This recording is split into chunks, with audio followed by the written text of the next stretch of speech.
Hello guys, मैं आपके लिए सूफी काव्य से संबंधित भक्ति काल के कुछ इम्पोर्टेंट क्वेश्चन लाई हूँ जो आपके लिए बहुत महत्वपूर्ण हैं। क्वेश्चन नंबर 1, सूफी काव्य की उत्पत्ति किस से मानी गई है?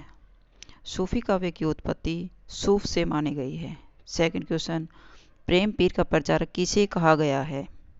प्रेम पीर का प्रचारक कुतुबन को कहा गया है। नेक्स्ट है, आचार्य रामचंद्र शुक्ल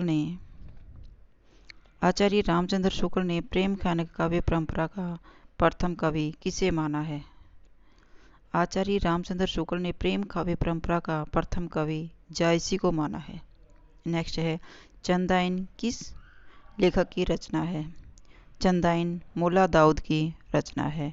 नेक्स्ट है, किस काव्य धारा में विवाह पूर्व समाज निरपेक्ष स्वच्छंद प्रेम का निरूपण कर दिया गया था? सूफी काव्य का निरूपण कर दिया गया था। नेक्स्ट है, मानुष प्रेम भयु बैकुंठी पंक्ति किस कवि की है? मानुष प्रेम भयु बैकुंठी मलिक मोहम्मद जायसी की है। ये प्रेम की कहानियाँ मुसलमान के द्वारा ही लिखी गई हैं। शुक्ल जी ने यह युक्ति किस काव्य धारा के लिए कही है? यह सूफी काव्य के लिए कहा है। नेक्स्ट क्वेश्चन है, सूफी काव्य परंपरा के प्रथम कवि कौन हैं? सूफी काव्य परंपरा के प्रथम कवि मुल्ला दाऊद हैं। नेक्स्ट, पद्मावत में पद्मावती किसका प्रतीक है? पद्मावत में पद्मावती परमात्मा का प्रतीक है। नेक्स्ट क्वेश्चन, प्रेम ख्यान काव्य परंपरा का प्रमुख दर्शन क्या है? प्रेम ख्यान काव्य परंपरा का प्रमुख दर्शन तशूवर है। नेक्स्ट है, जायसी को महाकवि के रूप में किस आलोचक ने प्रतिष्ठित किया था? जायसी को महाकवि के रूप में नंद दुलारी वाजपेयी ने प्रतिष्ठित किया था। नेक्स्ट है, किस एक प्रेम ख्यान का आरंभ जेनाई नमैनी से किया जाता है? प्रेम विलास प्रेमलता का।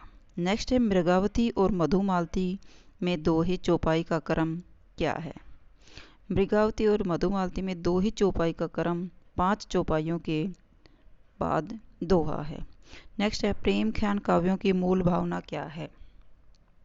प्रेम ख्यान काव्यों की मूल भावना प्रेम की है। नेक्स्ट है, प्रेम काव्य परंपरा के अनुसार काव्य किस शैली में रचे गए हैं? प्रेम काव्य परंपरा के अनुसार काव्य प्रबंध शैली में रचे गए हैं। नेक्स्ट है, गुलशने इश्क रचना की कवि कौन है? गुलशने इश्क रचना की कवि नुसरती हैं। नेक्स्ट है, आदि अंत जस कथा अहे लिखी कागज भाषा चौपाई कही पंक्ति के रचनाकार कौन हैं? इसके रचनाकार जायसी हैं। नेक्स्ट है, पद्मावत के रूपक की तुलना आधुनिक काल की किस रचना से की जा सकती है? पद्मावत के रूपक की रचना आधुनिक काल की कामायनी से की जाती है। सूफी काव्य की भाषा कैसी है? सूफी काव्य की है अवधी, ब्रज और राजस्थानी। नेक्स्ट है, प्रेम कथा एही भांति विचरहु बुद्धि बुझी प्रेम कथा एही भांति विचरहु बुझी लेऊ जो मुझे पाहू पंक्ति के रचनाकार कौन हैं? प्रेम कथा एही भांति विचरहु बुझो लेहू जो, ये इस पंक्ति के रचयिता जायसी हैं। नेक्स्ट है, पद्मावत को हिंदी में अपने ढंग की अकेली त्रासदी किस आलोचक ने कहा है? पद्मावत को हिंदी में अपने ढंग की अकेली त्रासदी विजय देव नारायण शाही को कहा है। फारसी में रोजदुल हकाइक की रचना किसकी है? रोजदुल हकाइक की रचना नूर मोहम्मद की है। आचार्य रामचंद्र शुक्ल ने सूफी काव्य के अंतिम ग्रंथ किसे माना है? आचार्य रामचंद्र शुक्ल ने सूफी काव्य का अंतिम ग्रंथ इंद्रावती को माना है। नेक्स्ट है, डॉक्टर नगेंद्र ने हिंदी का पहला प्रेम काव्य ग्रंथ किसे माना है? डॉक्टर नगेंद्र ने हिंदी का पहला प्रेम काव्य ग्रंथ हंसावली जो असाहित्य द्वारा रचित है। किसकी भाषा को अवधि का अर्धान कहा जाता है? जायसी की भाषा को अवधि का अर्धान कहा जाता है। नेक्स्ट है, इनमें से कौन सी सूफी साधना की अवस्थाओं में से नहीं है? सूफी काव्य की अवस्थाओं में नजाकत नहीं है। सूफी काव्य का संबंध किस धर्म से है? सूफी काव्य का संबंध इस्लाम धर्म से है। सूफी काव्य का प्रवर्तक किसे माना जाता है? सूफी काव्य का प्रवर्तक जायसी को माना जाता है।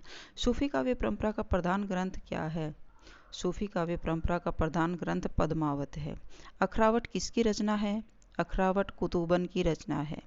ज्ञानदीप किसकी रचना है? ज्ञानदीप शेख नबी की रचना है। नेक्स्ट क्वेश्चन, पद्मावत को प्राप्त करने के लिए रतन सेन को किसने उकसाया था? पद्मावत को प्राप्त करने के लिए रतन सेन को हीरामन तोते ने उकसाया था। पद्मावत की कथा कुल कितने खंडों में विभाजित है? पद्मावत की कथा कुल 58 खंडों में विभाजित है। पद्मावती के पति का क्या नाम था? पद्मावती के पति का नाम रतन सेन था। पद्मावती के पिता का क्या नाम था? पद्मावती के पिता का नाम गंधर्व सेन था। पद्मावत को काव्य की किस श्रेणी में रखा गया है? पद्मावत को खंड काव्य की श्रेणी में रखा गया है। क्वेश्चन नंबर नेक्स्ट है, जायसी किस काल की कवि हैं? जायसी भक्ति काल की कवि हैं। जायसी का पद्मावत किस प्रकार का काव्य है? जायसी का पद्मावत प्रेम ख्यानक काव्य है। जायसी का निवास स्थान कहाँ है? जायसी का निवास स्थान जायस है। डॉक्टर नगेंद्र ने प्रेम ख्यानक काव्य परंपरा का प्रथम ग्रंथ किसे माना है? डॉक्टर नगेंद्र ने प्रेम ख्यानक काव्य परंपरा का प्रथम ग्रंथ हंसावली को माना है। जायसी की अवधि और तुलसी की अवधि में क्या अंतर है? जायसी की अवधि और तुलसी की अवधि, जायसी की अवधि ठेठ अवधि है और तुलसी की अवधि संस्कृत निष्ठ भाषा है। नेक्स्ट क्वेश्चन, जायसी दिल्ली के किस शासक के समकालीन थे? जायसी शेरशाह सूरी के समकालीन थे। नेक्स्ट है, जायसी किस कृति में कयामत का वर्णन है? जायसी की आखिरी कलाम कृति में कयामत का वर्णन है। नेक्स्ट है, चौपाइयों के बाद भैरवी छंद का प्रयोग किस प्रेम ख्यान काव्य में मिलता है? चौपाइयों के बाद भैरवी छंद का प्रयोग अनुराग बांसुरी में मिलता है। नेक्स्ट है, जायसी के महाकाव्य पद्मावत का अवसान किस रस में होता है? जायसी के महाकाव्य पद्मावत का अवसान शांत रस में होता है। नेक्स्ट क्वेश्चन, पद्मावत की निजी विशेषता निम्न में से कौन सी है? पद्मावत विप्रलंब श्रृंगार का अद्वितीय वर्णन है। नेक्स्ट क्वेश्चन, आचार्य रामचंद्र शुक्ल ने सूफी कवियों के रहस्यवाद को निम्न में से किस प्रकार का माना है? आचार्य रामचंद्र शुक्ल ने सूफी कवियों के रहस्यवाद को भावनात्मक माना है। सूफी काव्य का दूसरा नाम क्या है? सूफी काव्य का दूसरा नाम है प्रेम मार्गी शाखा, प्रेमाश्रय शाखा, प्रेम ख्यानक काव्य। नेक्स्ट है, सूफी मत का आदि स्रोत डॉक्टर नगेंद्र ने किसे माना है? सूफी मत का आदि स्रोत शामी जातियों की आदिम प्रवृत्ति को माना है। नेक्स्ट है, अवधी भाषा का प्रथम महाकाव्य कौन सा ग्रंथ है? अवधी भाषा का प्रथम महाकाव्य पद्मावत है। सूफी काव्य में ईश्वर की कल्पना किस रूप में की गई है? सूफी काव्य में ईश्वर की कल्पना पति के रूप में की गई है। नेक्स्ट क्वेश्चन, कौन सी दशा हाल की दिशा में गिनी जाती है? नासुत की दिशा हाल की दिशा में गिनी जाती है। माधवानल कामकंदला किस भाषा में रचा गया है और कवि कौन है? माधवानल कामकंदला अवधी भाषा में रचा गया है और इसकी कवि आलम है। नेक्स्ट क्वेश्चन, गणपति रचित माधवानल कामकंदला किस भाषा में रचित है? गणपति रचित माधवानल कामकंदला राजस्थानी भाषा में है। राजकुमार ऋतुर्पण किस भाषा के नायक हैं? राजकुमार ऋतुर्पण सरस्वती कथा के नायक हैं। लैला मजनू के कथानक को हिंदी में सूफी काव्य में प्रस्तुत करने का श्रेय किस कवि का था? जान कवि का था। तन चित्तौर मन राजा किन्हा पंक्ति किस काव्य ग्रंथ की है? तन चित्तौर मन राजा किन्हा पंक्ति पद्मावत की है। नेक्स्ट है, आखिरी कलाम नामक पुस्तक जायसी ने किस शासक के शासनकाल में लिखी थी? आखिरी कलाम नामक पुस्तक जायसी ने बाबर के शासनकाल में लिखी गई थी। प्रेम गाथा परंपरा का सर्वाधिक प्रौढ़ एवं सरस ग्रंथ शुक्ल ने किसे माना है? प्रेम गाथा परंपरा का सर्वाधिक प्रौढ़ ग्रंथ पद्मावत को माना जाता है। उस्मान की चित्रावली में किस शाही वक्त की प्रशंसा की गई है? उस्मान की चित्रावली में जहांगीर शाही वक्त की प्रशंसा की गई है। हंस जवाहिर के रचयिता का क्या नाम है? हंस जवाहिर के रचयिता कासिम शाह हैं। नेक्स्ट क्वेश्चन, कौन सी रचनाएं क्रम के अनुसार सही हैं? चंदायन, मृगावती, पद्मावत और मधुमालती। नेक्स्ट है, हीरामन तोता किस सूफी काव्य का पात्र है? हीरामन तोता पद्मावत काव्य का पात्र है। सूफी काव्य परंपरा को किसने प्रेम मार्गी काव्य कहा है? सूफी काव्य परंपरा को रामचंद्र शुक्ल ने प्रेम मार्गी काव्य कहा है। पद्मावत की कथा में किस मुगल बादशाह का प्रसंग आया है?